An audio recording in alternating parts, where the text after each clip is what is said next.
नमस्कार दोस्तों, कैसे हो आप लोग। आ जाइए, सारे लोग आ जाइए।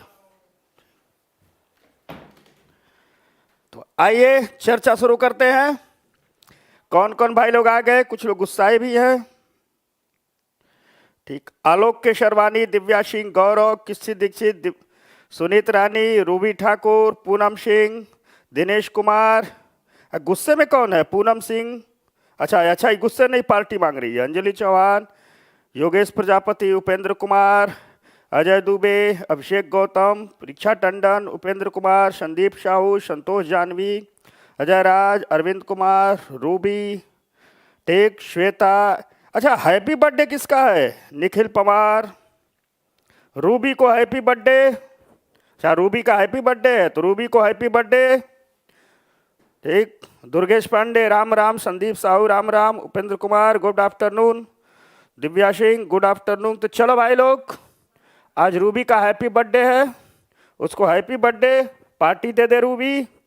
ठीक, नाग नागिन नेवले सबको नमस्कार। नागिन कहाँ है भाई? दिख नहीं रही है। नागिन दिख रही है न, नेवला दिख रहा है, कहाँ गए सब?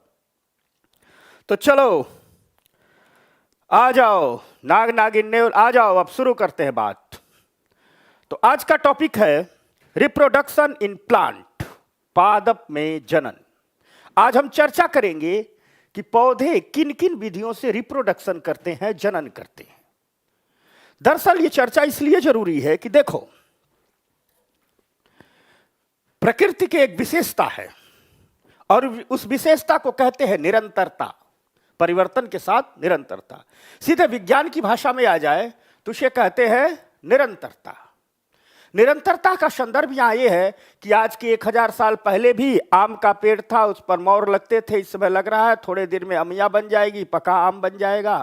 1000 पहले भी मनुष्य भी था, कुत्ते भी थे, शेर भी था, नाग नागिन भी थे, सांप सपेरे भी थे। जो पौधे 10,000 साल पहले थे आज भी है, उम्मीद करते हैं आगे भी रहेंगे। इसी को कहते हैं निरंतरता।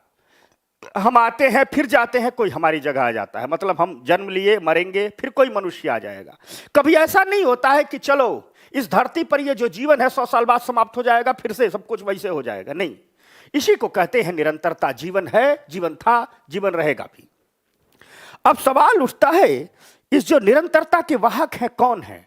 तो जितनी भी जीवित वस्तुएं हैं सब निरंतर है। अब देखते होंगे, चलो पत्थर की चट्टानें वो तो रहेंगी ही, वो तो लाखों वर्ष से है। लेकिन कुछ मच्छरों की उम्र 42 दिन होती है, तो आप कहोगे 42 दिन बाद तो मच्छर नहीं रहने चाहिए, लेकिन 42 दिन बाद भी मच्छर रहते हैं। तो यह जो निरंतरता है यह इसलिए होती है कि जितना भी जीव जगत है, समझना बात को, बैकग्राउंड समझा रहा हूं, जितना भी जीव जगत है, जितना भी लिविंग थिंग्स है, लिविंग थिंग्स है, ठीक, जितना भी जीवित वस्तुएं हैं, वे सभी अपनी जैसे संतानों को जन्म देती हैं। क्या देती हैं? अपने जैसे संतानों को जन्म देती हैं, या अपने जैसे जीवों को जन्म देती हैं।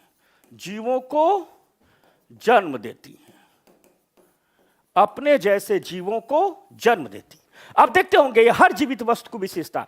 आदमी का बच्चा क्या होता है? आदमी, या आदमी मतलब आदमी औरत दोनों है, ठीक। आदमी का बच्चा आदमी, कुत्ते का बच्चा कुत्ता। कभी देखे हो कुत्ते ने जन्म दिया आदमी को? ऐसा तो नहीं होता है ना, ठीक। या आदमी ने जन्म दे दिया सांप को? ऐसा तो नहीं होता है। आदमी जब भी जन्म देगा, मनुष्य जात में जब भी कोई संतान पैदा होगी, मनुष्य रहेगी। भले ही चरित्र से कुत्ता हो जाए, लेकिन बायोलॉजिकल रूप से वो क्या रहेगा? मनुष्य ही रहेगा। शेर का बच्चा शेर होता है। गेहूं के दाने फेंकोगे तो खेत में गेहूं की बालियां उगेंगी, गुलाब का फूल थोड़े उगता है। और गुलाब का फूल लगाओगे तो गुलाब का फूल उगेगा। मतलब हर जीव अपने जैसे जीवों को जन्म देता है, और अपने जैसे जीवों को जन्म देने की इसी विशेषता के कारण इस प्रकृति में निरंतरता रहती है। क्या रहती है? निरंतरता रहती है। समझ में आ गई बात?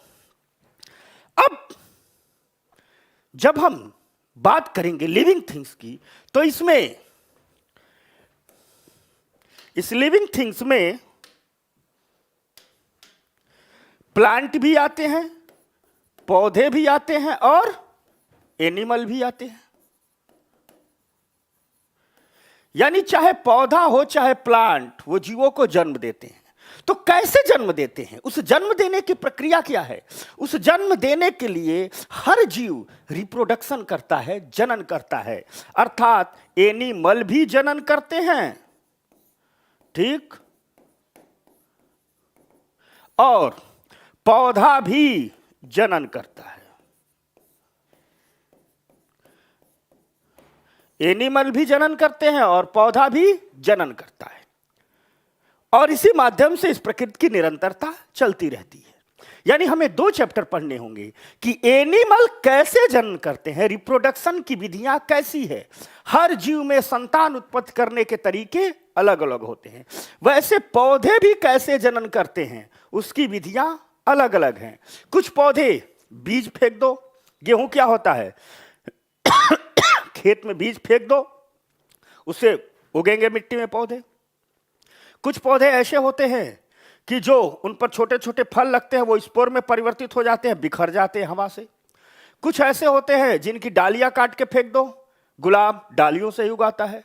कुछ ऐसे होते हैं पत्तियां टूट के जमीन पर गिरती हैं, जड़ निकालती हैं, पत्तियों से पौधा उग जाता है। यानी हम कह सकते हैं कि जीवों में जो जनन की विधियां हैं, मेथड है, वो अलग अलग है।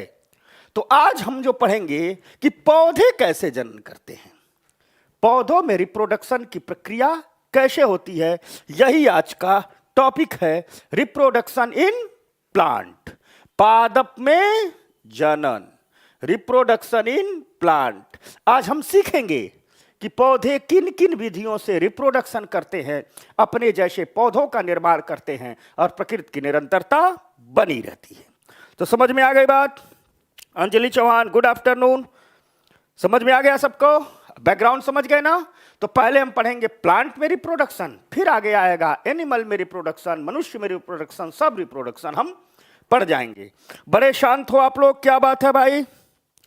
हमारे विद्यार्थियों में इतनी शांति नहीं रहती है। सो गए क्या सब? मोबाइल खोल खोल करके अपना, हलचल नहीं दिख रही है? तुम लोग आज लड़ाई झगड़ा भी नहीं कर रहे हो, ठीक? अच्छा, पूनम रूबी से पार्टी मांग रही है, चलो पार्टी दो रूबी। तो आ जाओ दोस्तों, बात को आगे बढ़ाते हैं, ठीक? Kabir GS research. अच्छा, मेरा नाम नहीं दिया, न मेरा प्रणाम स्वीकार है। भाई मैं तुम्हारा प्रणाम स्वीकार कर लिया, मेरा कभी कभी रुक जाता है, सामने नहीं आता है। तो कबीर, तुमको मेरा नमस्कार प्रणाम सब स्वीकार है, एकदम आशीर्वाद है, तुमको एकदम गदगद हो जाओ, मिसाइल की तरफ भागो, ठीक? कबीर देखो गुस्सा रहा कि मैं प्रणाम नहीं स्वीकार रहा, तो कबीर तुम एकदम मिसाइल की तरह भागो, ठीक? मेरा आशीर्वाद है तुमको। राहुल सिंह, गोरखपुर की धरती से प्रणाम, जय जय जय। बस अवस राहुल, तुमने तो याद दिला दिया। सीके चंद, गुड आफ्टरनून। चलो भाई लोग, ठीक? सत्यम कुमार नमस्कार, श्वेता नमस्कार, विनायक नमस्कार, ठीक? चल भाई सत्यम, सबका नाम नहीं ले रहा हूं मैं, एक ही बार सबका नाम ले लिया, ठीक?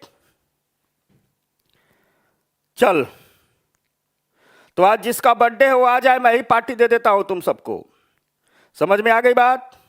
तो चलो आज, तो रिप्रोडक्शन इन प्लांट समझ गए ना कि पौधे भी जनन करते हैं और जीव भी जनन करते हैं, और इसी जनन के माध्यम से अपने जैसे पौधे उत्पन्न करते हैं। तो अगर हम बात करें पौधों में जनन की, तो पौधों में जनन 2 प्रकार से होता है। कितने प्रकार से होता है? 2 प्रकार से होता है। जितने भी पौधे, अगर जनन की प्रक्रिया मोटे तौर पर बांट दिया जाए तो 2 प्रकार से होता है।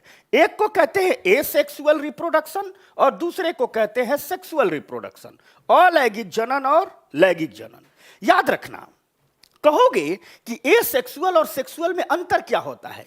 देखो, जब कोई भी पौधा हो, ठीक, प्लांट है, जनन मतलब अपने जैसे पौधे को जन्म देना। जनन का सीधा मतलब क्या हो गया? अपने जैसे पौधों को जन्म देना। जब यह, ठीक, 2 तरीके से कर सकता है, या तो सीड्स के माध्यम से, बीजों द्वारा, अर्थात जो पौधे अपने जैसे पौधों को बीजों के माध्यम से जन्म देते हैं, यूं कहिए कि जिन पौधों में बीज बनते हैं उन्हें हम कहते हैं वे सेक्सुअल रिप्रोडक्शन कर रहे हैं, सेक्सुअल रिप्रोडक्शन कर रहे हैं, ठीक? लैंगिक जनन कर रहे हैं। और जो जिन पौधों में सीड्स नहीं बनते हैं, बीज नहीं बनते हैं, तो बिना सीड्स के या यूं कहिए कि नो सीड्स,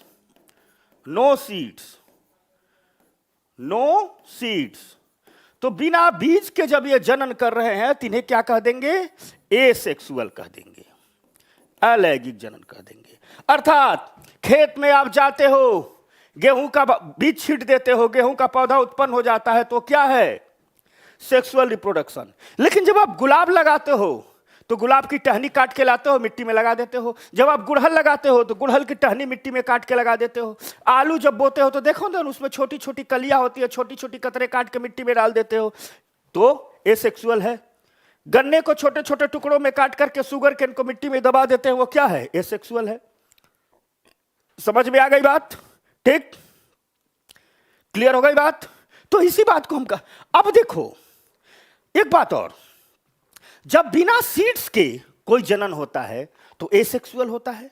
तो जो बिना सीड्स के जनन होता है, कुछ पौधों में पत्तियों द्वारा होता है, ठीक, कुछ पौधों में यह स्टेम तने द्वारा होता है, ठीक, कुछ पौधों में जड़ें ही नए पौधों को जन्म देती हैं, रूट्स द्वारा होता है।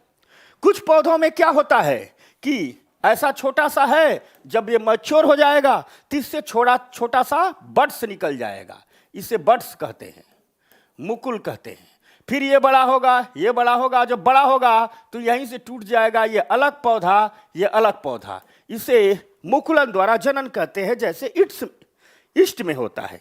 यानी हम देख क्या रहे हैं, ठीक, कि जो पौधों में जनन हो रहा है वह कई प्रकार से हो रहा है, बिना सीड्स वाला जो रिप्रोडक्शन हो रहा है वह कई प्रकार से हो रहा है। अर्थात एसेक्सुअल रिप्रोडक्शन के कई टाइप होते हैं। सेक्सुअल रिप्रोडक्शन का तो एक ही प्रकार होता है, एसेक्सुअल रिप्रोडक्शन के कई प्रकार होते हैं। तो आओ इन्हीं को हम समझते हैं।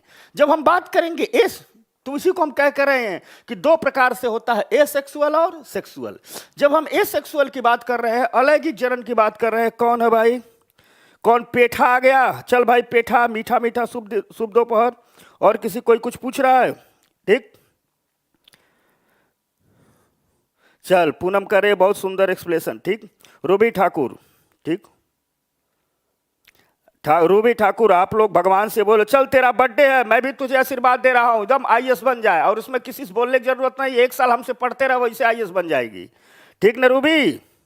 तो रूबी का बर्थडे है, सारे लोग, तुम लोग 1 साल मुझसे पढ़ते रहो, वैसे आईएएस बन जाओगे। मिनाज शेख, रूबी, शारा बानो, ठीक, जो बाइडन आ जा। तो हमने बात कहा कि बिना सीड्स के है तो पत्तियों द्वारा भी होगा, तने द्वारा भी होगा, बीज, ठीक, जड़ों द्वारा भी होगा। तो इसलिए हम कह सकते हैं कि जो बिना सीड्स के पौधों का विकास होता है, जो एसेक्सुअल रिप्रोडक्शन होता है, वो कई प्रकार का होता है। एक को हम कहते हैं कायिक प्रबंधन, वेजिटेटिव प्रोपोगेशन, एक को हम कहते हैं मुकुलन, बडिंग, एक को कहते हैं फ्रेगमेंटेशन, खंडन, एक को कहते हैं स्पोर फॉर्मेशन, बीजाणु का निर्माण। यानी इतने तरीके से होता है।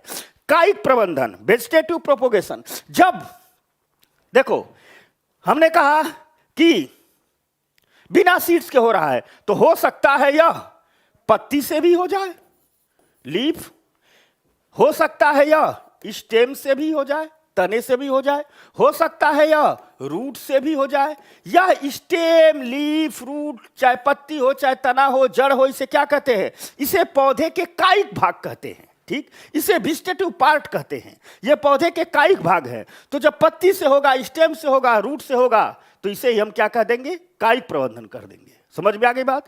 तो हम कह सकते हैं कि बिना सीड से जो पौधों का विकास होता है, उसमें पहला क्या है? कायिक प्रबंधन। तो अब थोड़ा सा हम समझते हैं, एक एक एग्जाम्पल देकर के मैं आप लोगों को समझाता हूं और बताता हूं। तो आगे हम बढ़ते हैं तो देखते हैं कि यह है कायिक प्रबंधन, यानी एसेक्सुअल रिप्रोडक्शन का पहला पार्ट है कायिक प्रबंधन। और कायिक प्रबंधन में क्या लिखा जा रहा है कि जड़ द्वारा, तना द्वारा, पत्ती द्वारा, यानी पौधे के किसी भी कायिक अंग से पौधा प्राप्त किया जा सकता है, उसे हम कहते हैं कायिक प्रबंधन। समझ गए? जैसे गुलाब तने से प्राप्त किया जाता है।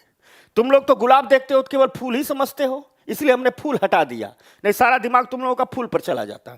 ये गुलाब का पौधा है, देखो यहां से काट दिया, यहां से ऊपर वाला काट दिया, यहां लगा दिया, इससे जड़ उग जाएंगे, नया पौधा बन जाएगा। तो गुलाब में क्या हुआ? वेजिटेटिव प्रोपोगेशन हो गया। आलू, देखो आलू में जब इसका सीजन आता है, ठीक, देखो आलू रख दिए खा रहे हैं, लेकिन आलू के पौधे में तब्दील होगा, उसकी एक अनुकूल परिस्थितियां होती हैं, वह एक अनुकूल ताप और दाब होता है। अभी आलू की खुदाई हो रही है, रख दो, कुछ भी नहीं होता है, ठीक, खाते रहो खाते रहो।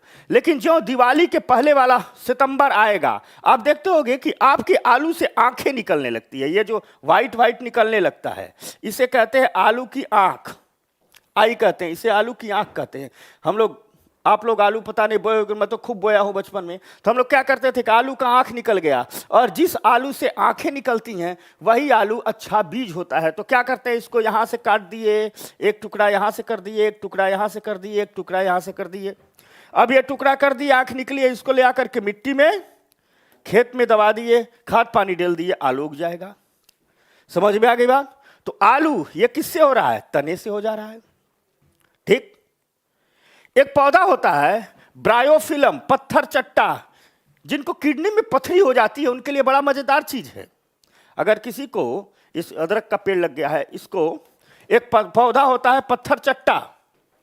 इस पत्थर चट्टे की विशेषता क्या होती है? किसी को अगर स्टोन हो तो इसका उपयोग कर सकते हैं। इसकी पत्तियां हैं, ऐसे ऐसे है, ठीक।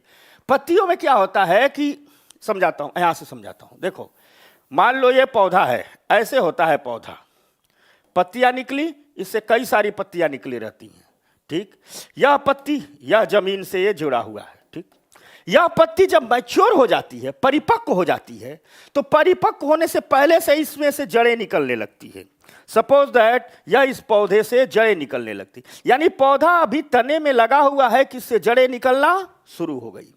अब जब जड़ें निकलने शुरू हो जाती है इस ब्रायोफिलम पत्थर चट्टे से, तो इसका मतलब अब यह मैच्योर हो जाएगा। जो जड़ें बढ़ती हैं, यह पत्ती टूट जाती है और यह जमीन में पत्ती गिर जाती है। यह पत्ती कहाँ गिर गई? जमीन में गिर गई। और जब जमीन में गिर गई तो यही पत्ती विकसित होकर के क्या बना देती है? एक पौधा बना देती है, प्लांट बना देती है। यानी ब्रायोफिलम पत्थर चट्टे से जो पौधे का विकास हो रहा है, किससे हो जा रहा है? पत्तियों से हो रहा है। यही है कायिक प्रबंधन, यही है कायिक प्रबंधन, यानी पौधे के किसी कायिक भाग से एक नए पौधे का जन्म होना। क्लियर हो गई बात? समझ गए? बताओ तुम लोग, ठीक, बताओ तुम लोग, ठीक। सत्यम बता भाई, रूबी बता, प्रिया चौरसिया, ठीक, बता। कबीर, आलू की आंख होती है पगलो, हाँ हाँ ठीक है, चल, हो गया। अब तो ये रहा कायिक प्रबंधन। दूसरी बात, मुकुलन, बडिंग, ठीक। हमने अभी आपको बताया कि कुछ पौधे ऐसे होते हैं जिसमें क्या होता है, जैसे एक इष्ट का हम उदाहरण लिए, हमने बताया कि जैसे ये इष्ट एक पौधा है, यहां हमने चित्र भी बनाया है, ठीक। जैसे ये है इष्ट का पौधा, दिख रहा है ना, तो पहले ऐसे है, यह इष्ट कोशिका है, एक कोशिकी है, पहले ऐसे है। धीरे धीरे क्या होगा, यहीं से अब ये बढ़ना शुरू होगा, ऐसे हो गया, ठीक। यहीं से एक बड निकलता शुरू होगा। इससे कहते हैं कि इससे क्या निकल रहा है? मुकुल निकल रहा है या बड निकल रहा है? समझ में आ गई बात? बड निकलना शुरू होता है। अब ये देखो, थोड़ा सा निकलेगा, फिर विकसित होगा, थोड़ा ये और पतला हो जाएगा। अब होता क्या है कि पहले देखो, अगर हम एक चीज गौर से समझना कि यहां हम क्या देख रहे हैं कि यह इष्ट कोशिका है, तो भीतर इसका जो सेल का साइटोप्लाज्म है यहां है, कोशिका का जितना मटेरियल है वहां यहां। ये एक कोशिकी होता है, यही कोशिका अब चौड़ी हो रही है, यानी इसका जो साइटोप्लाज्म है वहां फैल करके यहां जा रहा है। पढ़ाएंगे सेल तो बताएंगे साइटोप्लाज्म। यह और पतली हो रही है, तो देखो आगे क्या हो रहा है कि इसका साइटोप्लाज्म दो भागों में विभाजित हो गया, यानी आधा साइटोप्लाज्म यहां रह गया और आधा साइटोप्लाज्म कहां आ गया? यहां आ गया, यहां आ गया। साइटोप्लाज्म यहां जुड़ा हुआ है, यहां विभाजित हो गया, लेकिन अभी ये अलग नहीं हुआ। जो साइटोप्लाज्म विभाजित होगा, ये मैच्योर होगा, यहीं से टूट जाएगा। यह वाला यह हो गया, यह वाला यह हो गया, बन गया। समझ में आ गई बात? इससे तीन पौधे, अब एक दो में बदलेगा, तीन में बदलेगा, पूर्ण मुकुल श्रृंखला बन जाएगी और इष्ट का एक इष्ट से ढेर सारे इष्ट बन जाएंगे। ठीक। अच्छा, किरण लिख रहे हैं एक कोशिका तो अमीबा होता है, अमीबा भी होता है, पैरामीशियम भी होता है, ढेर सारे एक कोशिकी हैं, एक का थोड़ा है। ठीक, समझ में आ गई बात। तो इसी की बात को हम कह रहे हैं मुकुलन। तो हम कह सकते हैं मुकुलन कहाँ होता है? इष्ट में होता है। ठीक, इसमें एक कोशिका, एक छोटी सी कली निकलती है जो बड़ी होती है और कोशिका से अलग होकर के एक पौधा बना लेती है। यानी एक कोशिका से फाइनली क्या निकल रही है? ठीक, कि एक कोशिका से एक कली निकल रही है, यही कली टूट रही है, आगे करके यही एक नया इष्ट बना ले रही है। ठीक, तो दूसरा हो गया मुकुलन। याद रहेगा ना इष्ट का एग्जाम्पल? ठीक, क्लियर हो गया? हाँ, जिसको कतुया आलू कहते हैं। हाँ सतीश, सही बोल रहा है। ठीक, चलो, ये रहा तरीका मुकुलन का, बडिंग का। ठीक, तो जो एक सेक्सुअल रिप्रोडक्शन का जो दूसरा पार्ट होता है वो होता है मुकुलन हो गया, बडिंग हो गया। समझ में आ गया तू लोग? बोल भाई लोग, भुलाओगे नहीं ना? ठीक, अबे सब पीडीएफ मिल गया है राकेश यादव। कल से और आज तक का पीडीएफ नहीं मिला है। जब मंडे को चैप्टर खत्म कर देंगे एनसीईआरटी ट्यूसडे को, तो सब अब एक साथ देंगे। ठीक, 2 दिन पहले पीडीएफ डाला गया है। हाँ, mother cell to 2 daughter cell. वाह रे उपेंद्र वाह। ठीक, सारा सो गए। सो कौन जाता है जी क्लास में आकर के? सारा उठ जा, उठ जा, सारा उठ जा, सुबह हो गई, उठ जा। ठीक, अच्छा, जो बाइडन, चल जो बाइडन आजा, अगली बात पढ़ते हैं। बहुत हो चुका अमेरिका हिंदी, आजा। एक तीसरा होता है खंडन, फ्रेगमेंटेशन। इसमें कुछ नहीं होता है, बहुत सीधा सा बात है। देखो प्रकृति की दुनिया कितनी मजेदार है। इसमें क्या होता है, यह बेसिकली सवाल में होता है। एग्जाम्पल याद रखना, मैं सिर्फ एक एक एग्जाम्पल इसलिए दे रहा हूं कि कई एग्जाम्पल दूंगा तो भूल जाएगा, और एग्जाम में सवाल आता है उन्हीं से जो एनसीईआरटी एग्जाम्पल दी हुई है। जैसे उसने बडिंग में ईस्ट का एग्जाम्पल दिया हुआ, बार बार पूछा जाता है। फ्रेगमेंटेशन में सवाल का एग्जाम्पल दिया गया है। तो देखो, ठीक, शैवाल, ये है बेचारे शैवाल भैया। मान लो ये छोटा सा होता है अपना शैवाल, प्यारा सा अपना ऐसा शैवाल हो। ठीक, मैच्योर हो गया, और जब यह मैच्योर हो जाता है तो सीधे 2 पार्टों में टूट जाएगा। शैवाल भैया 2 पार्टों में टूट गए। यह गिर गया जमीन पर, और जब यह जमीन पर गिरा तो मान लो यह इसका तना गिरा, यहां से क्या निकल गई? रूट्स निकल गई। यह इसकी क्या हो गई? जड़ें हो गई, और यह इसकी पत्तियां हो गई। ठीक, क्या निकल गई? रूट्स निकल गई। फिर बाद में यह भी मैच्योर होगा, यह भी निकल जाएगा, यह भी जमीन पर गिरेगा और कई टुकड़ों में बढ़ जाएगा, तो इससे एक रूट्स निकल गई। क्लियर हो रही है बात ना? यानी हम देखते क्या, अब अगर ये सवाल ज्यादा मैच्योर हो गया, बड़का हो गया, तो ये 2 ही टुकड़े में नहीं 3-4 टुकड़े में टूट जाएगा। यानी इससे एक यहां गिर जाएगा, यहां गिर जाएगा, यहां गिर जाएगा। बड़का सवाल हो गया, तो एक पौधा यहां हो गया, यहां हो गया, यहां हो गया। अर्थात हम देखते हैं क्या कि सवाल कई जैसे जैसे मैच्योर होगा, बड़का हुआ तो और टूटेगा, उससे बड़का हुआ तो और टूटेगा। छोटा वाला है 2 टुकड़ा में होता है। ठीक, समझ रहे हो बात? जो बाइडन, अमेरिकन थोड़ा कम समझते हैं, समझ रहा है ना? ठीक, जतिन समझ रहा है? ठीक,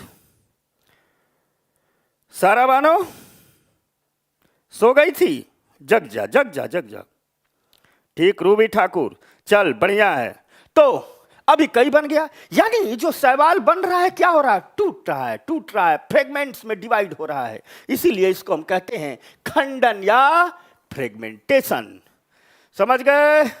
तो वेजिटेटिव रिप्रोडक्शन का जो तीसरा चीज है फ्रेगमेंटेशन, खंडन, यह कहां होता है? शैवाल में होता है, और इस तरीके से होता है। आ जाओ भैया लोग।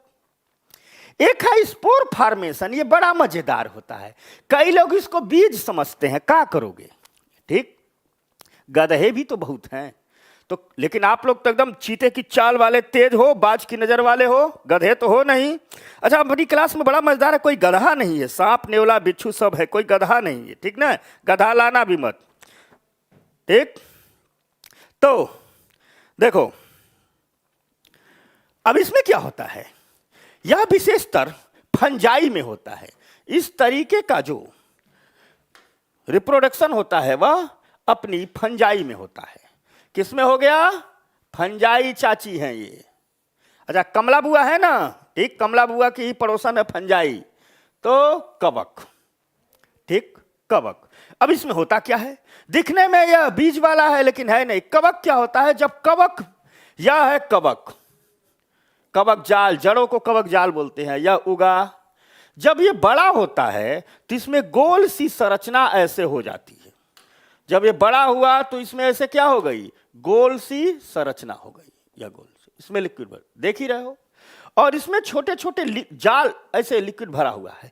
यही मैच्योर होगा तो इस गोल सी संरचना में रुई जैसा बन जाता है और इस पर छोटे छोटे छोटे छोटे छोटे छोटे छोटे छोटे ऐसे दाने लग जाते हैं, छोटे छोटे दाने लग जाते हैं। समझ में आ गई बात? इन छोटे छोटे दानों को हम स्पोर कहते हैं, बीजाणु कहते हैं।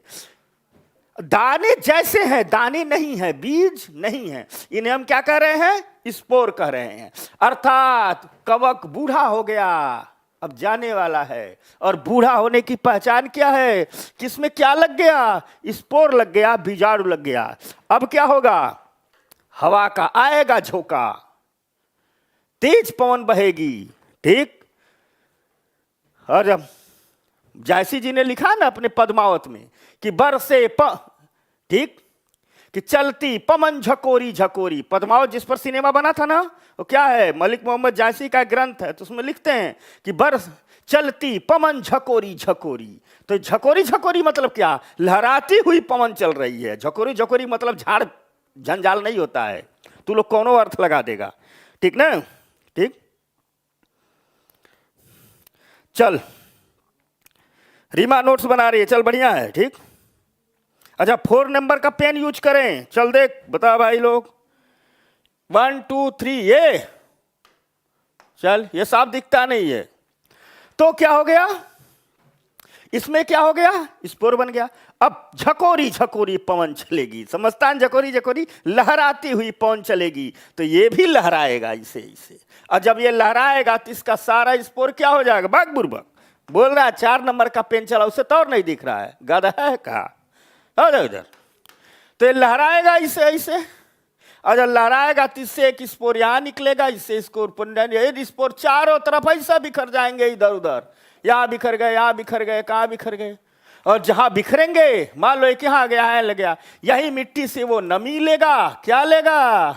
नमी लेगा, ठीक, पोषक पदार्थ लेगा और एक नया कवक बन करके उगाएगा। यह बीज से नहीं, स्पोर से हो रहा है, इसलिए इसे कहते हैं हम स्पोर फॉर्मेशन। समझ गए बात को आप लोग? इसे हमने क्या कह दिया? Spore formation. क्लियर हो गई? तो यानी अगर हम पीछे चलें, बैक में चलें, चलो टाइम मशीन बैठो, पीछे चलें, तो जब हम बैक में चलते हैं, ठीक, तो बैक में चलते हैं तो क्या देखते हैं? पौधे में जनन 2 प्रकार से होता है। कायिक प्रबंधन समझा आपने, जड़ तना पत्ती से टूट गया। मुकुलन पढ़ा आपने, कहां होता है? ईस्ट में होता है, समझा आपने। फिर आपने फ्रेगमेंटेशन समझा, शैवाल में होता है, एक शैवाल बड़ा होगा, टपदे 2 भाग में टूट जाएगा। फिर आपने स्पोर फॉर्मेशन समझा, ये कहां होता है? कवक में। यानी जो एसेक्सुअल रिप्रोडक्शन के 4 तरीके थे वो आपने समझ लिया। अब आओ समझते हैं सेक्सुअल रिप्रोडक्शन इन प्लांट, पौधों में लैंगिक जनन। और हमने कहा कि पौधों में लैंगिक जनन का मतलब क्या होता है?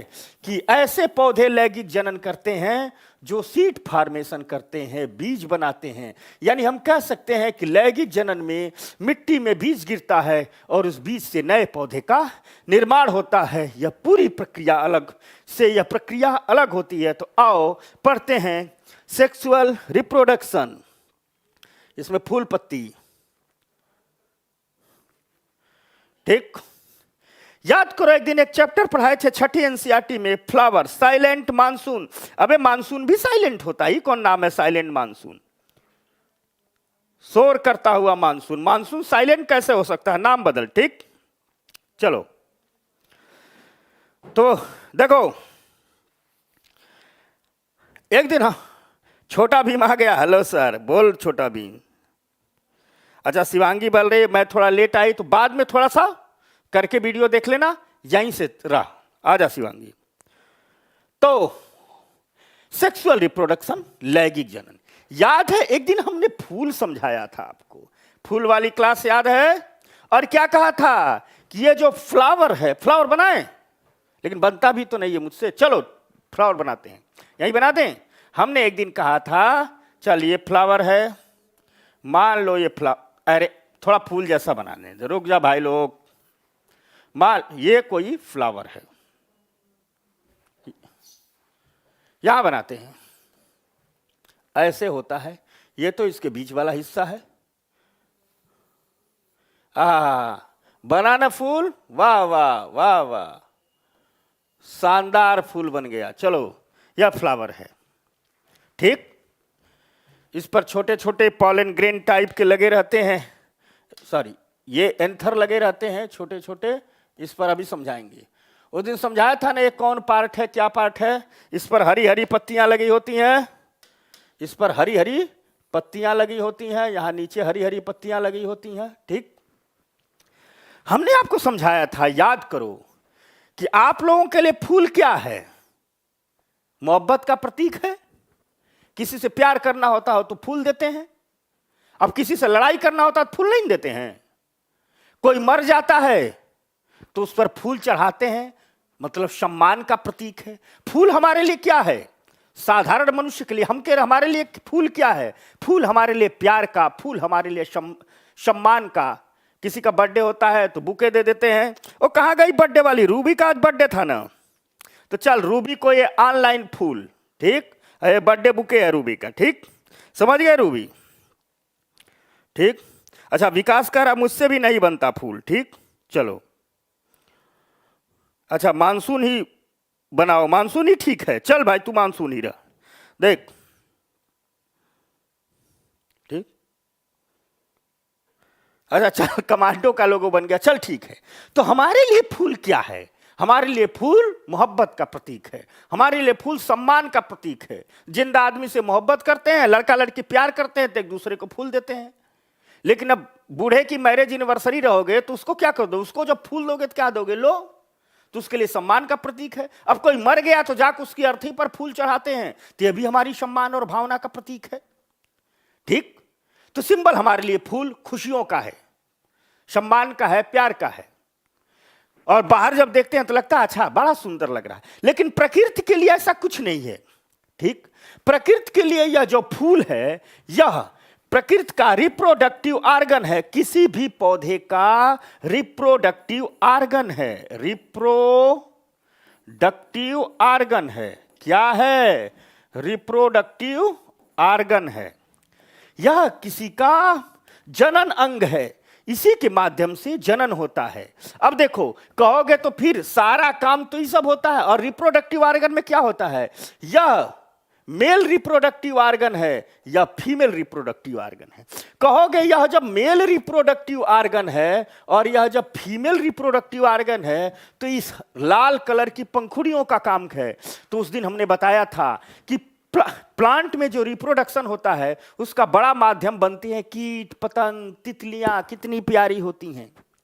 जो फूल रंगीन होते हैं वह इसलिए होते हैं ताकि यह बेचारा फूल ढेर सारे कीटों को, पतंगों को, तितलियों को अपनी ओर आकर्षित कर पाए। देखो प्रकृति की व्यवस्था, प्रकृति ने रखा कि तितली आकर्षित करेगा फूल, मधुमक्खी आकर्षित करेगा। हम लोग क्या किए, फूल दिखा के किसी और को आकर्षित करने लगे। समझ में आ रही है बात ना, ठीक।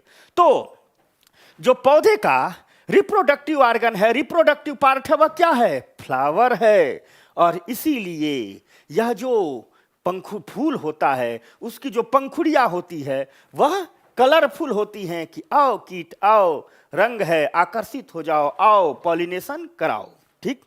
अब अगर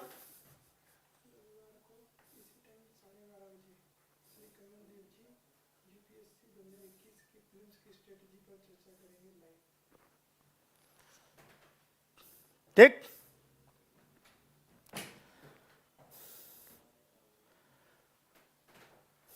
समझ गए।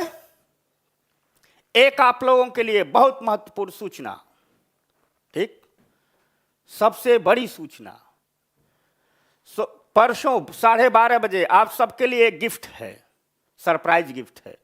अब सरप्राइज गिफ्ट है, लेकिन पहले ही बता दे रहा हूं, सरप्राइज गिफ्ट ये है कि हम सबके मार्गदर्शक, हम सबके गुरु, हिंदुस्तान के सबसे बड़े मेंटर केडी सर 12:30 बजे लाइव होंगे और विद्यार्थियों को स्ट्रेटजी बताएंगे कि कैसे तैयारी शुरू करें और 2021 की प्रीलिम्स को क्रैक कर दें।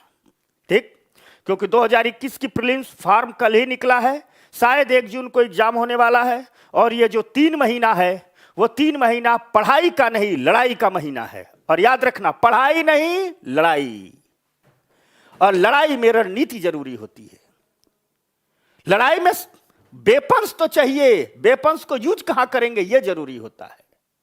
आपको जहां पहुंचना है उसके लिए चलना जरूरी है, लेकिन उतना ही जरूरी है कि उन्हीं रास्तों पर चले जो वहां तक पहुंचा रहे हैं आपको। जैसे मान लो दिल्ली में हो, जाना है कन्याकुमारी, तो चलना तो पड़ेगा, तो यह श्रम है, लेकिन किस दिशा में चलना पड़ेगा? दक्षिण दिशा में चलना पड़ेगा। तब कन्या, मान लो उत्तर दिशा में चलना शुरू किए तो लक्ष्य से दूर होते जाओगे। इसलिए एग्जाम के आखिरी 3 महीने पढ़ाई के नहीं, लड़ाई के महीने होते हैं, और लड़ाई के लिए स्ट्रेटजी जरूरी है। तो जो लोग इसी 2021 प्रीलिम्स को एक ऐसे मौके के रूप में लेना चाहते हैं कि इसे तोड़ देंगे, फोड़ देंगे, टॉप करके चले जाएंगे, उनके लिए अत्यंत जरूरी है। साथ साथ जो अगले साल देना चाहते हैं कि एक ही अटेम्प्ट दे क्रैक करके चले जाएं, तो हिंदुस्तान के सबसे बड़े मेंटर, सबसे प्रामाणिक व्यक्तित्व, हम सबके गुरु आपसे रूबरू होंगे संडे को 12:30 बजे। कोई सो मत जाना, सब लोग आकर के उनको जरूर सुनना, उनका आशीर्वाद जरूर लेना। समझ में आ गई बात? संडे को 12:30 पर, क्लियर? हाँ, तो 2023 वाले भी आएंगे, 2025 वाले भी आएंगे, सब लोग आना। तो चलो, तो हम कह रहे थे कि पंखुड़ी क्या करेगी? तो पंखुड़ी आकर्षित करती है। ठीक, पंखुड़ी क्या करती है? आकर्षित करती है। ठीक, इसीलिए देखते होंगे कि जब पॉलिनेशन हो जाता है पत्तियां गिर जाती हैं। अर्थात हम कह सकते हैं कि जो पौधों में सेक्सुअल ऑर्गन है वो क्या है? फ्लावर। अब इस फ्लावर में अगर हम देखें तो इस फ्लावर में ठीक 2 पार्ट होते हैं, नर जननांग और मादा जननांग, यानी मेल सेक्सुअल पार्ट और फीमेल सेक्सुअल पार्ट। तो देखो, अगर ये फूल है, ठीक, अगर ये उल्टा बन जाता है बार बार, फूलों की लगता है मुझसे दुश्मनी है, यह फूल है, यह हरा वाला रहने दो, इसको बनाते हैं किससे बताओ तुम लोग? इससे बनाते हैं। यह फूल है, ऐसे होता है ना? हाँ, जमीन या इसकी जड़ें हो गई, और यहां लगती हैं क्या? हरी हरी पत्तियां, हरी हरी पत्तियां लग गई। ठीक, छोटा बन रहे, हरी हरी पत्तियां लग गई। और यहां होती हैं क्या? बताते रहो तुम लोग भी, पंखुड़ियां बन गई। यह इसकी पंखुड़ी हो गई। समझ में आ गई बात? यह इसकी पंखुड़ी हो गई। आप लोग देखते होंगे कि प्रत्येक फूल से एक लंबा सा इसे निकला रहता है, ऐसे निकला रहता है, और इस पर छोटे छोटे परागकण लगे रहते हैं। ठीक, समझ में आ गई बात? इसे हम स्टेमन्स कहते हैं। इसे हम क्या कहते हैं? स्टेमन्स कहते हैं। जिसका नाम क्या हो गया? स्टेमन्स। हिंदी में इसे पुंकेसर कहते हैं। क्या कह दिए? पुंकेसर। यह किसी भी फूल का जो स्टेमन होता है, यह नर जनन अंग होता है। यह क्या होता है? Male reproductive organ. अर्थात फूल का मेल रिप्रोडक्टिव ऑर्गन कौन है? ठीक, स्टेमन। वैसे ही ये वाला जो हिस्सा है इसे पिस्टिल कहते हैं, स्त्री केसर कहते हैं, और यह क्या होता है? फीमेल जनन अंग है, फीमेल रिप्रोडक्टिव ऑर्गन है। तो और फूल पंखुड़ी क्या करेगी? कीटों को आकर्षित करेगी। ठीक, तो आप कहोगे कि तो ये रहे रिप्रोडक्टिव ऑर्गन के परिचय। अब ये रिप्रोडक्शन होता कैसे है? दरअसल रिप्रोडक्शन इसलिए ऐसे होता है कि थोड़ा बैक में आते हैं, तो यानी समझ लिए पादप के रिप्रोडक्टिव ऑर्गन में मेल पूरा का पूरा फूल क्या है? रिप्रोडक्टिव ऑर्गन है। जो स्टेमन्स है, पुंकेसर है, नर जनन अंग है, वह मेल है, मेल रिप्रोडक्टिव ऑर्गन है और जो स्त्री केसर है पिस्टल है वह फीमेल रिप्रोडक्टिव ऑर्गन है। यहां तक बात हो गई। अब इस थोड़ी सी ठीक, चैटिंग वाले बच्चे कैसे जिएंगे? अच्छा, चैटिंग वाले कैसे जिएंगे? आ जाओ प्रिया, इधर देखो। ठीक,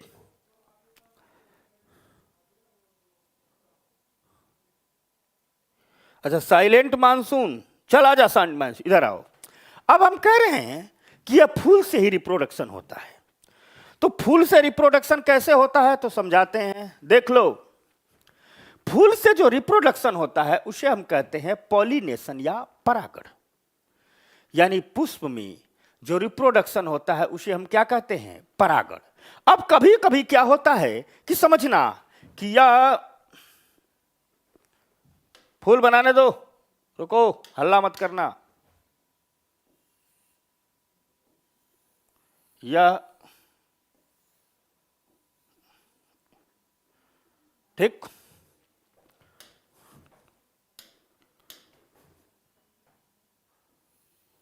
यह पंखुड़ी है। अब जिसका फूल हो समझ लो। ठीक, क्लियर हो गया?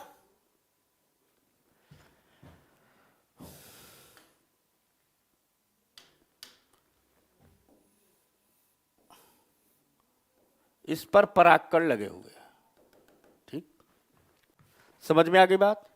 यह है मेल फ्लावर। ठीक, समझ में आ गई बात?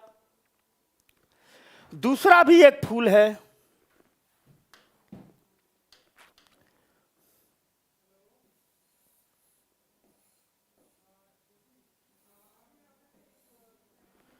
एक दूसरा भी फ्लावर है।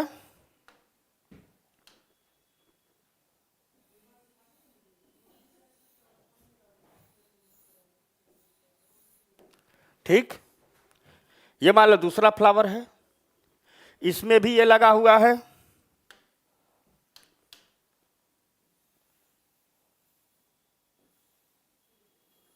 ठीक, लेकिन इसमें ये वाला जो छोटा छोटा हम बारीक दिखा रहे हैं वो नहीं लगा हुआ है, इसमें लगा हुआ है।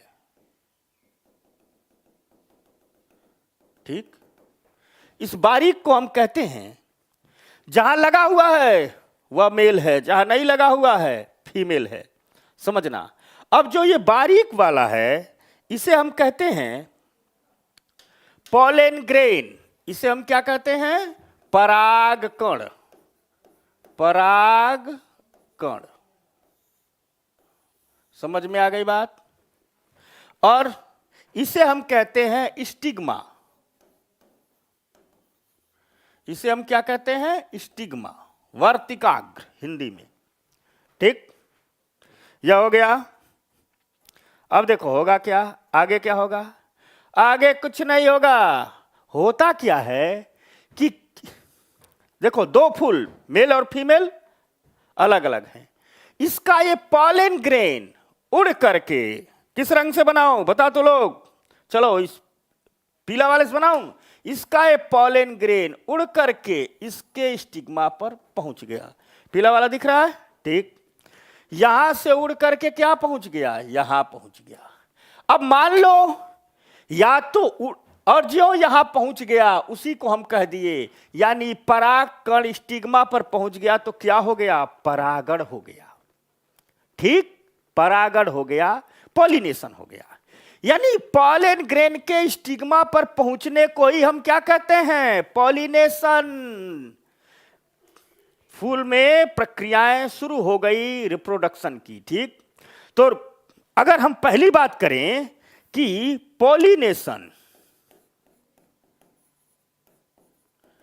परागण, तो परागण की परिभाषा क्या निकली? परागण की सीधी सी परिभाषा यह निकली, ठीक, कि पॉलेन ग्रेन का स्टिग्मा पर गिर जाना परागण कहलाता है। अब यदि मान लो यह जहां मेल और फीमेल फ्लावर अलग अलग होते हैं, जहां मेल फ्लावर अलग फीमेल फ्लावर अलग, उसे कहते हैं क्रॉस पॉलिनेशन। Cross pollination. उसे क्या कहते हैं? Cross pollination. मेल और फीमेल अलग अलग हैं। समझ में आ गई बात? ठीक, क्लियर हो गया? तो पॉलिनेशन की परिभाषा परागकणों का स्टिग्मा पर पहुंच जाना। और जब मेल और फीमेल दोनों अलग अलग होते हैं, यानी एक फूल से परागकण आ रहा है, दूसरे के स्टिग्मा पर पहुंच जा रहा है, तो यह क्या हो गया? क्रॉस पॉलिनेशन हो गया, पर परागण हो गया। अब यह हवा द्वारा उड़ के जा रहा है, तो इसे ही हम कह देंगे एयर पॉलिनेशन। कह देंगे कि नहीं कह देंगे? यदि मान लो पानी वाला पौधा है, तो जल में परागकण जल्दी मरते नहीं है, सड़ते नहीं है।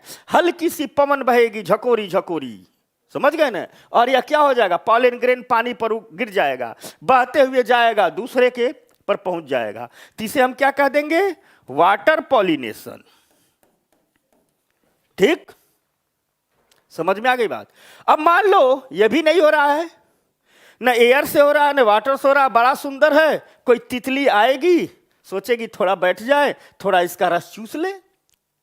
कोई मधुमक्खी आएगी, थोड़े रस चूस ले। भौरे तो बेचारे बदनाम भी है। देखो, मधुमक्खी भी वही काम करती है, तितलियां भी वही काम करते हैं, लेकिन सारा दोष किस पर मर गया? कि भौरों पर मर गया। झूठ मूठ के बेचारे बदनाम है, मुकदमा करना चाहिए उनको। लोग क्या कहते हैं? भौरे हैं तो फूल पर मंडराते रहेंगे। तो ठीक, तितली, भौरे, मधुमक्खी या कीट, इनको सबको कीट में रख देते हैं। तो यह कीट यहां बैठेगा, भौरा बैठेगा, रस चूसेगा, उड़ के इस पर जाएगा, उसके पंखों से चला जाएगा। तो इसे कहते हैं कीट द्वारा पॉलिनेशन। अर्थात हम कह सकते हैं कि क्रॉस पॉलिनेशन कई प्रकार का होता है। एयर द्वारा होता है, वाटर द्वारा होता है, कीट द्वारा होता है। समझ में आ गई बात? तो यह रहा हमारा क्रॉस पॉलिनेशन। समझ गए? ठीक, क्लियर हो गया? अच्छा, मनोज कुमार को लिख रहे हैं, कुछ जोल तुम्हें नींद आ रही है, सो भी लेते हो क्या? ठीक, अच्छा, मेरा भूत है बेटा, अगर सोए तो मेरा भूत है, कोरा लोकेश सर का भूत। हाँ, तो मेरा भूत सपने में आएगा अगर नहीं पढ़े। ठीक, और सपने में आएगा, समझ गए ना? ठीक, तो आ जाओ बदबू किससे, तो जरा जा हो गया। अब कोई पूछ रहा है फंजाई क्या होता है, तो देख, अभी 10वीं के एनसीईआरटी में एक फंजाई का चैप्टर है, एक एल्गी का चैप्टर है, विस्तार से बताएंगे। तो जो बाइडेन अभी यहां ध्यान दे। तो इसे कहते हैं क्रॉस पॉलिनेशन। कभी कभी क्या होता है कि कई फूल ऐसे होते हैं जिसमें नर और मादा एक ही फूल में होते हैं, यानी मेल और फीमेल फ्लावर क्या होता है? एक ही होता है। तो इसको मिटा दो, तो मेल और फीमेल फ्लावर क्या होता है? एक ही होता है। तो मान लो यह एक फ्लावर है, या मेल और फीमेल एक ही है, तो यहां से एक ऐसे निकला होता है, उस पर पॉलन ग्रेन होते हैं, और दूसरा ऐसा निकला होता है जो इससे थोड़ा सा छोटा होता है और चौड़ा होता है, इस पर नहीं होते हैं। ये इसका मेल वाला हिस्सा है, किसका फीमेल वाला हिस्सा। तो ये पॉलन ग्रेन आकर के इस पर गिरते रहते हैं, इस पर गिरते रहते हैं, इस पर गिरते रहते हैं, यानी एक ही फूल में परागण हो गया। तो इसे हम कहते हैं सेल्फ पॉलिनेशन। सेल्फ पॉलिनेशन अर्थात हम कह सकते हैं कि जो पॉलिनेशन की प्रक्रिया है वह दो प्रकार की होती है, सेल्फ पॉलिनेशन, और इसके पहले क्या समझे थे? Cross pollination. कह सकते हैं ना, कह सकते हैं सेल्फ पॉलिनेशन और क्रॉस पॉलिनेशन। क्लियर हो गया श्वेता? ठीक,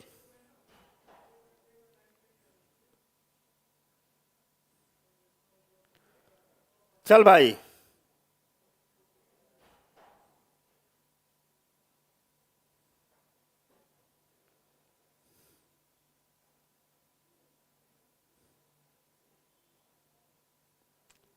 के आर जाम्बीर लिख रहे हैं कि फ्री कोर्स ऑनलाइन भी मिलता है क्या? तो ये फ्री ही है, ये जो हमारी क्लास चल रही है इसका कोई पैसा थोड़ा लेते हैं तुम लोगों से। ठीक, तो चल भाई, समझ गए? तो पॉलिनेशन दो प्रकार का हो गया। अब देखो पॉलिनेशन की क्या प्रक्रिया होती है, फर्टिलाइजेशन क्या प्रक्रिया होती है, अब समझाते हैं। थोड़ा सा हम इस पॉलिनेशन को आगे बढ़ते हैं। तो देख, उसी तरह से आ गए। देख, अब इधर आ जाओ। चलो, तो हमने कहा क्या कि जो फ्लावर होते हैं वह दो प्रकार के होते हैं, यूनिसेक्सुअल फ्लावर और बाइसेक्सुअल फ्लावर। ठीक, बाइसेक्सुअल फ्लावर में पुंकेसर और स्त्री केसर दोनों होते हैं एक ही फूल में। यूनिसेक्सुअल में पुंकेसर और स्त्री केसर अलग अलग होते हैं। अगली बार जब हमने आपको समझाया, वाह देखो कितना सुंदर फूल बनाया हुआ हो तुम लोगों के लिए। ठीक, अभी इसको हमने कहा परागण, पॉलिनेशन। क्या कहा कि पराग कणों का पराग कोष, ठीक, जो वो दिखाया था बिंदी बिंदु, क्या है, पराग कोष, उससे किसी फीमेल के स्टिग्मा वर्तिकाग्र पर पहुंचना क्या कहलाता है, परागण कहलाता है। जब परागण उसी पुष्प के, सेम पुष्प के स्टिग्मा पर गिरते हैं तो यह स्वपरागण, सेल्फ परागण कहलाता है। ठीक, और जब परागकण दूसरे पुष्प के स्टिग्मा पर गिरते हैं तो ये क्या कहलाता है, क्रॉस पॉलिनेशन कहलाता है। ठीक, चित्र में देखो, स्वपरागण, यह फूल है, यह सुंदर है ना, यह किसका फूल है, ठीक, पहचानो तुम लोग, ये फूल किसके चाहिए। ठीक, संजय क्रिएशन, आजा भाई, बहुत दिन बाद दिखा। सपना मीना, ठीक, लालजीत कश्यप, बता लो किसका फूल है। देखो इसमें क्या दिख रहा है, यह है इसका, ठीक, स्टिग्मा वर्तिकाग्र, और यह इसका पॉलन ग्रेन। यह परागकण इसी पर आकर के गिर गया, अंदर चला गया, तो यह क्या हो गया, सेल्फ पॉलिनेशन। यह आपके एनसीईआरटी में बनाया गया चित्र है, यही है। तो ये एक ही पौधे में क्या हो गया, सेल्फ पॉलिनेशन। अब मान लो किसी पौधे का ये परागकोश हो और दूसरे पौधे के स्टिग्मा या वर्तिकाग्र पर आकर के गिर जाए तो यह क्या हो गया, पर परागण। समझ में आ गई बात ना, यह क्या हो गया, पर परागण। और यह पंखुड़ियां हैं, यह स्टिग्मा देखो चौड़ा, हमने शुरू में क्या बताया था, चौड़ा है। क्यों चौड़ा है, ताकि ढेर सारे पॉलन ग्रेन इस पर गिर पाए। समझ में आ गई बात ना। तो ये रहा स्वपरागण और परपरागण। अब परागण के बाद होता क्या है, कहानी इसके आगे बढ़ाते हैं, हम अपना वाला चित्र बनाते हैं। ठीक, हम लोगों का थोड़ा इसे चलता है, तुम लोग मेरा वाला चित्र समझ जाते हो ना। ठीक, समर सिंह वाजपेयी, हाँ भाई, पूरा का पूरा फुल कोर्स एनसीईआरटी है। ठीक, अभी साइंस चल रहा, पॉलिटी चलेगी, सोशियोलॉजी चलेगी, सब। अभी तो 7वीं में हम हैं, 9वीं 10वीं में आएंगे तब तो तुम लोग पागल हो जाओगे, कहोगे यूपीएससी क्रैक। और एनसीईआरटी जिस दिन खत्म किया उस दिन तुमने तोड़ दिया, फोड़ दिया। और एनसीईआरटी के बाद की रणनीति क्या है, युद्ध के आखिरी क्षणों में कैसे लड़ना है, उसके लिए परसों संडे को 12:30 पर आइए। समझ गए। अब देखो यो यो बोल रही है, यो यो, चल आ। पॉलिनेशन के आगे क्या होता है समझ लो। तो पॉलिनेशन के आगे की कहानी,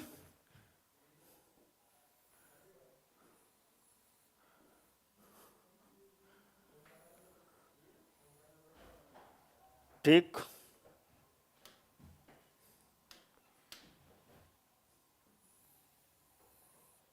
पंखुड़ियां हैं बेचारी, ये बेचारी पंखुड़ियां हैं। ठीक, कुछ लग रहा है जैसे भूत का मुंह हो। आ जाओ तू लोग, भूत के मुंह पर मत जाओ, इधर आ, बदमाशी नहीं। और ये है इसका मेल रिप्रोडक्टिव ऑर्गन, और इस पर ढेर सारा लगा हुआ है क्या, इसको बना देते हैं काले से। इस पर ढेर सारा लगा है क्या, पॉलेन ग्रेन, पॉलेन ग्रेन, ये सब क्या है, पॉलेन ग्रेन। अब वहीं दूसरा फूल बना दो, चलो।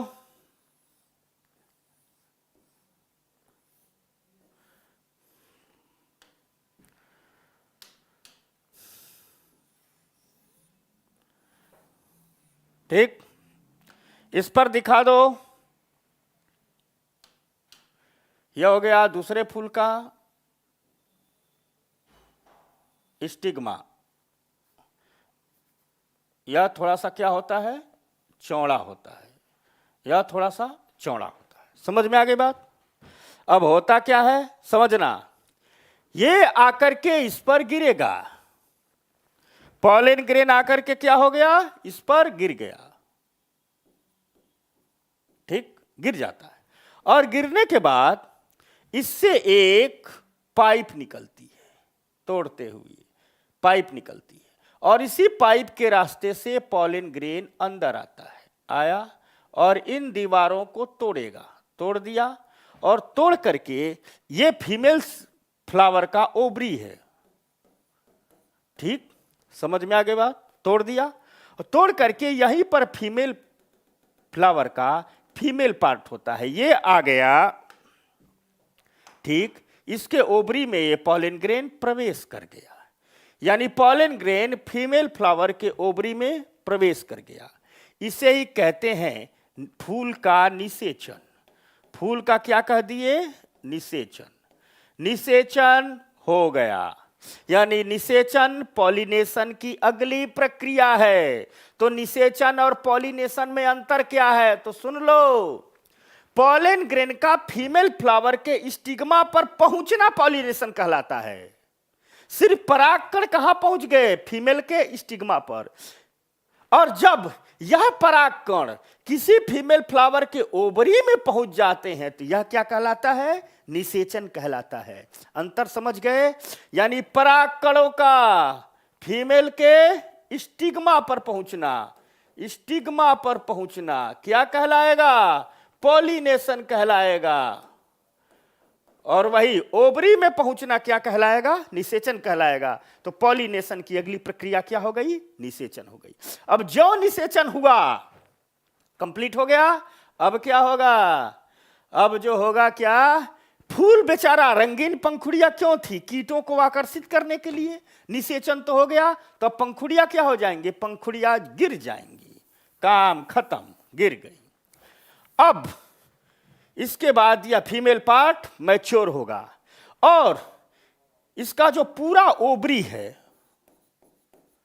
पूरा का पूरा ओवरी है, गर्भाशय है, वही फ्रूट्स में तब्दील हो जाता है। किस में तब्दील हो जाता है? फ्रूट्स में तब्दील हो जाता है।